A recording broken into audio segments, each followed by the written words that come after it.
This is the 49ers Web Zone No Huddle podcast, part of the Odyssey Network. I'm Al Sacco with Brian Rennick, and we are joined by Odyssey NFL insider Mark Schlereth. He's host of the Odyssey original podcast, The Stinkin' Truth, covering the entire NFL. Thanks for being here, man. Oh, it's my pleasure, man. Great to be with you guys. So, Stick, I got to start off. I have a question for you about analytics in the game. And I read a quote from you after the Super Bowl, and I really agreed with it. And you were talking about Kyle Shanahan's decisions at the end of the game. And you said they had talked about the plan for overtime going into this thing. And I'm thinking to myself, this is the problem with analytics. This is the problem with math, because it makes the entirety of the league equal. And you went on to say what's not equal is Patrick Mahomes. He's not the same as anybody. And I really agreed with that. And I thought even about with Dan Campbell, when you thought about some of the decisions he made, if he makes some different decisions, maybe the Lions win that game. And I'm okay with analytics when it's a piece of the puzzle. But when you make it the whole piece, I feel like that's where you go off the rails. I wondered if you could talk a little bit about where you think analytics are in the league right now and just what your opinion is of that. Yeah, I'm with you. I really feel like you've got to be able to discern the information. You've got to be able to look at it. But ultimately, the decision that you make during the game has to be based on how that game is going and the way that game is flowing. And I get into conversations with people, whether it's on my radio show or on the podcast, about analytics in general. And it's really funny because people will talk about 2-point plays and when you have to go for 2-pointers and how many times you have to go for 2-point plays. And I'm thinking to myself, have you ever been in an NFL practice? Because we go in any game plan, we may have one 2-point play that we love and another that we kind of like, and the rest of them are just third down plays. Mm-hmm. And ultimately, and that's how you approach it. And then the other thing is, do you know when you do goal line in an NFL practice? When you work on goal line? Do you have any idea? No. Okay, it's a Friday in helmets. That's the only time you work on goal line. Okay. So you don't really run. You don't run it ever at full speed. You don't ever run goal line practice in practice during the course of the regular season. You don't ever run it in pads. So, the analytics behind, hey, you should go for it, to me is bullshit, because ultimately, if you already run one, like the second one you have isn't the one you're in love with. And if you come out and line up and they call timeout, well, now they've already seen the formation of the one you love. And so there's a lot of stuff that goes into the 2-point conversion plays where at times you just get into your third down package from the 2-yard line or whatever it is and run those things. So like there's a lot of different things that I always look at. Like, what if you haven't blocked the 3 technique all day long? What makes you think in a critical situation on what essentially equates to 4th down and 2, what makes you think you're going to block them this time? There's a lot of little things. I made up on my own radio show my own analytic. I call it my boo rating, BOO. That's balls over opponent. Are my balls bigger than your balls? Because if my balls are bigger than your balls, then I think I can have success. There's just a lot of it to me that doesn't really equate to real life football. I always joke around, math has never made a tackle and math has never thrown a block. So I'm just going to trust the guys that I trust. And sometimes you put guys in positions where it's just impossible to win. And you've got to understand the game, and you've got to understand the situation. And so I think great coaches, a lot of the bad decisions, the bad clock management of today's game is really based on coaches turning to the analytics and then not being completely in sync with what's going on in the game. And I think it's added to some of the, the indecision and some of the, poorly used timeouts and some of the, just some of the bad decisions that are made on a Sunday to Sunday basis. I want to follow up on that, because I think that's an interesting point. One of the things that Kyle Shanahan probably gets criticized most for are his in-game decisions and his time management. As somebody that feels like a lot of that might be skewed a little bit by analytics, it feels like the analytics world says Kyle Shanahan is too old school, right? Too conservative, too whatever. Where do you stand on Shanahan's in-game management, his time management, his decision-making, things like that? Yeah, I think that some of that stuff obviously is because you're trying to meld two worlds together.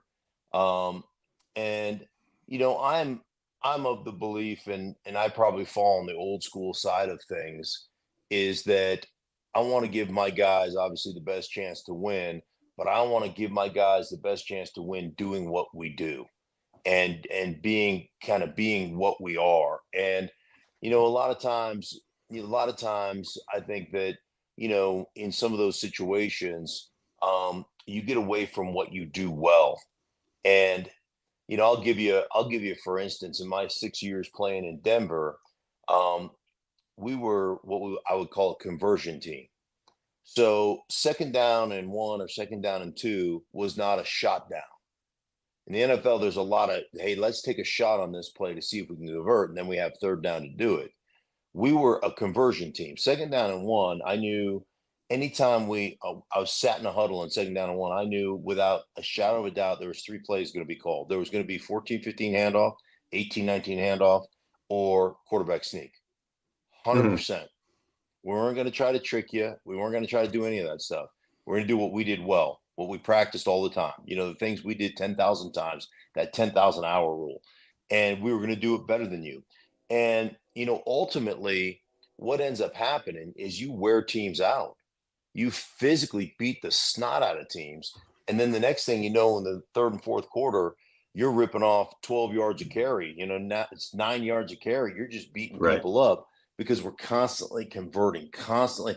And the other thing it does for you, and this is what a lot of offensive coordinators don't understand, is it allows you in situational football to be aggressive in your pass sets. And the toughest thing for an offensive lineman to do is, you're matched up with a defensive lineman who's the same size and strength as you for the most part, that is exponentially a better athlete than you.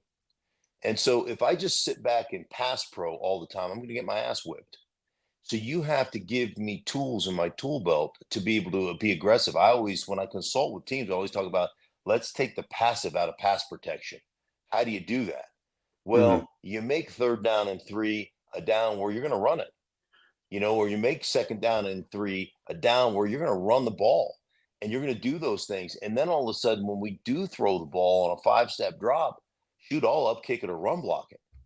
And now all of a sudden, it's one less time where I have to survive, one less time that I have to hold up in pass protection.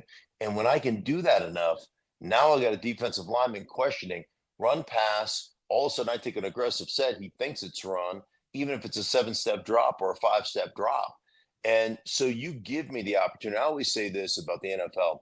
If an offensive line gives up 7 sacks, it's not the O line that sucks that Sunday, it's the play caller. The play caller Mhm. sucks.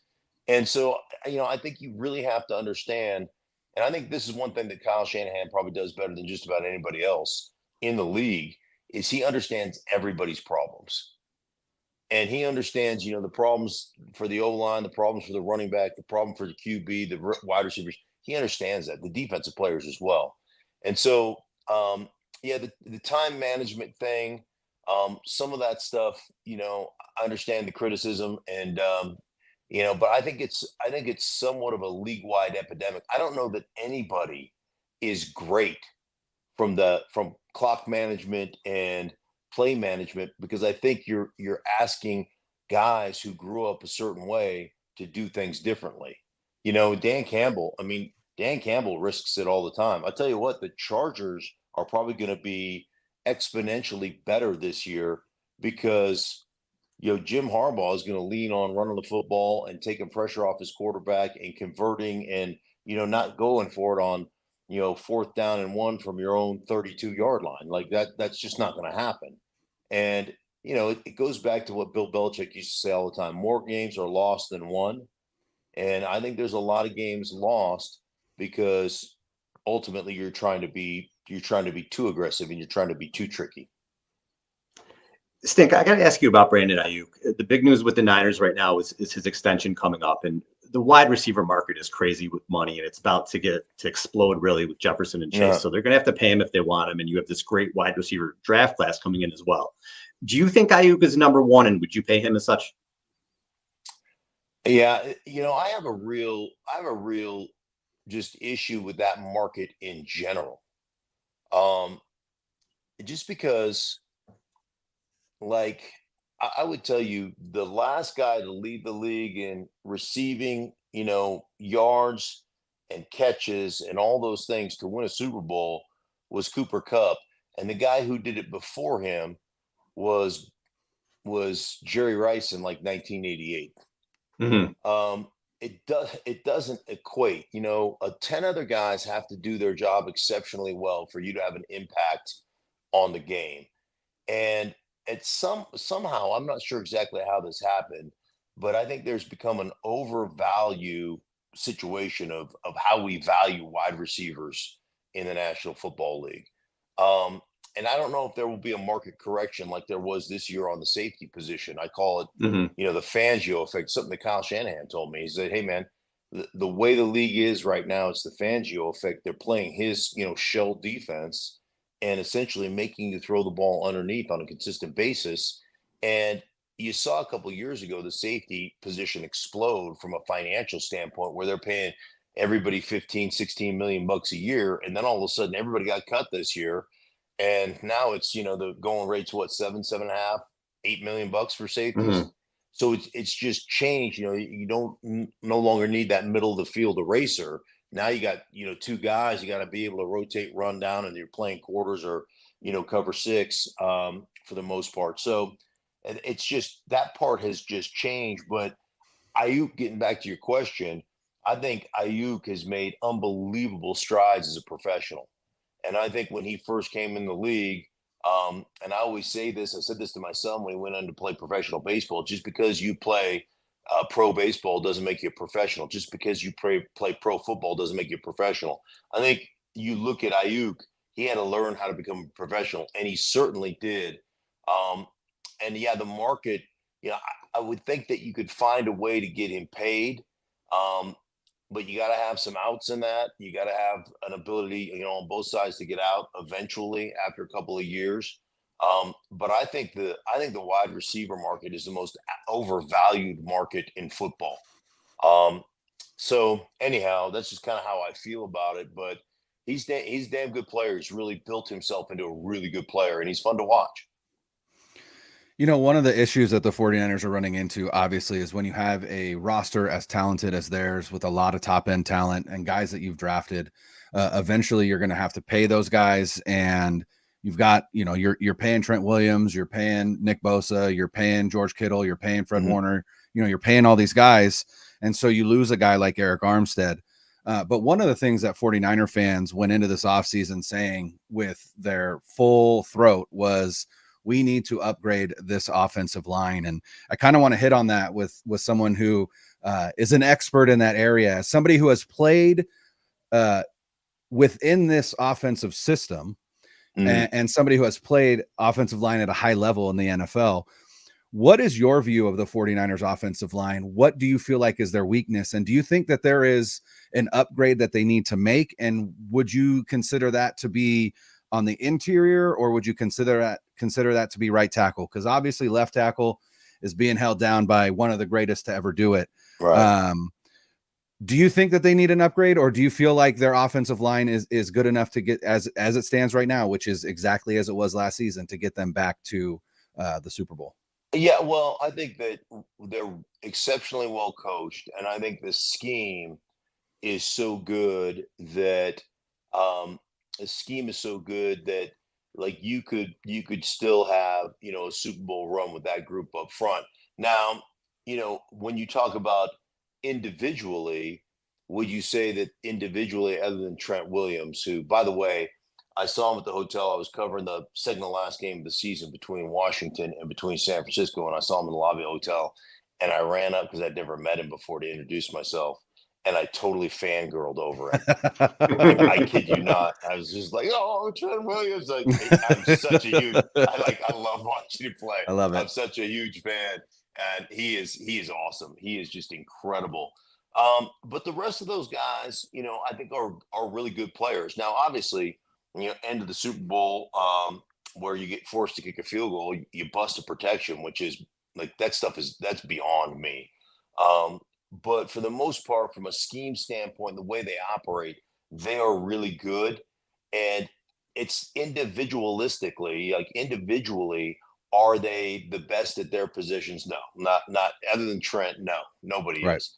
But are they really good together? Yes. And that to me is more important.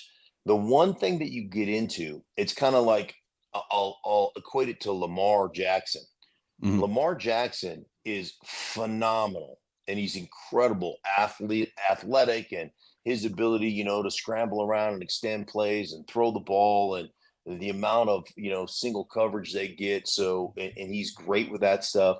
But, but when push comes to shove and he's in the playoffs, teams are going to make you beat them from the pocket. And I thought Kansas City did a phenomenal job game planning, with not only their rush plan. And if you watch them, they blitz, and right when they get up to, to hit or defeat whoever was blocking them, whether it was a tight end or a running back or even an offensive player, a tackle guard, they'd run up, they'd butt, and they'd stop. And so they would have 5 or 6 guys all just kind of creating this wall. And the one thing you get when you get a free runner at Lamar, he makes that free runner miss all the time, and then it's pandemonium. And so in the NFL, the problem with the guy who is his default mechanism is the neck down. That means Mhm. my default mechanism is being an athlete. The Right. problem with that guy is when they make you, and they will eventually make you beat them from the pocket. And so, listen, if they have a 10-point lead like they usually do, because they're so hard to defend, they have a Mhm. 10-point lead, you don't ever have to worry about it because they're running the ball, they're doing all those things. If they don't, then they're in trouble. And I think the Niners are that way offensively a little bit when Mhm. they can develop the lead and they can let their scheme work. They're really good. When they have to straight drop back and beat you from the pocket, and they don't have all the runs, they don't have all the play action stuff. When they're down, It's not great. that's where they struggle, and Mhm. that's where their offensive line is not. It's not a dominant force. When you have to just sit up and pass protect, then they can be exposed, and then they get in trouble. And that's why, I mean, Kyle Shanahan's record there when down by whatever in the fourth quarter, they coming back. Why it's not very good is they Mhm. don't they don't play. They're not exceptionally physical, and they can't just hold up. And not many teams can, but they Mhm. struggle a little bit when those situations. I think when they're placed in those situations and they become a little bit more one dimensional, they're not nearly as good. And I would also tell you part of that, part and parcel of that, is they're probably not the best route running group either. Um, they're great run after the catch and they're great scheming people up. But, I mean, when you're talking about just pure route runners, a lot of those guys are, I wouldn't consider them the best route runners in football. They're just unbelievable in that scheme, catching the ball. And then every one of them becomes, a runaway fullback after they get the ball in their hands. So, they're a real physical group. They use their scheme exceptionally well.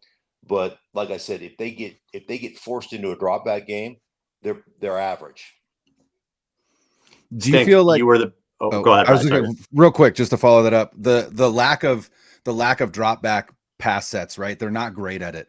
Do you feel like that's the type of athlete that they target, right? Because they are targeting guys that are a little lighter in the pants, if you will, because they want them to be able to get out to the second level when they're run blocking and things like that.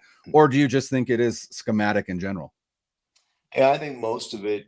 I just think it's schematic. It's the way they're built. It's what they're good at. It's what they do. Mm, One thing about playing in the NFL is, and I'm a big believer in this. You can't be great at everything. right. So you got to pick what your identity is, and you got to live in that for the most part. And um, what ends up happening to you, like I said, when you get forced out of it, um, those are the games you're going to be closer. Those are the games you're going to be fighting. Those are the games that are going to struggle. And unfortunately for San Francisco, those are the two Super Bowls that they played in against the Chiefs. They kind of got forced out of what they do. The Mhm. one thing Mhm. I thought last year, I thought they almost tried to game plan that backwards, where they're trying to beat you from the pocket early and then Mhm. get into their stuff. Mhm. And there's always, I mean, Kyle's much smarter than I am when it comes to game planning and stuff, but I just am a big believer in doing what you do, and having that identity. And like I said, you just don't have enough time to be great at everything. So um, that's something that I'm a believer in. Identity to me is exceptionally important with any football team, and I think the Niners, for the most part, have done a phenomenal job with that identity. Stank, you're the best, man. Thanks so much for the time. You got it, guys. Take care. Thanks, Take Stink. care.